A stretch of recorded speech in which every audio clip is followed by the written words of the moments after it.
You want to contact the Maya services or the Maya Help Center but don't know how, then here's how to do it. So I am using my computer browser, so if you want, you can just search in this website right here, maya.ph/contact dash us. So it will redirect you to this page right here.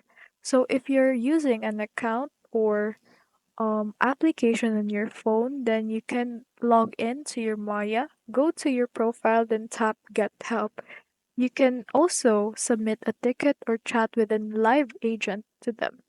Just go on to the Help Center, then tap on Chat with Us. You can choose a topic. When asked if the article was helpful, tap No, and you can raise a ticket to chat with a live agent. So if you want to call their hotline numbers, here are the numbers that are available. We also have their email, which is this one, the no-reply at maya.ph. So that's basically it.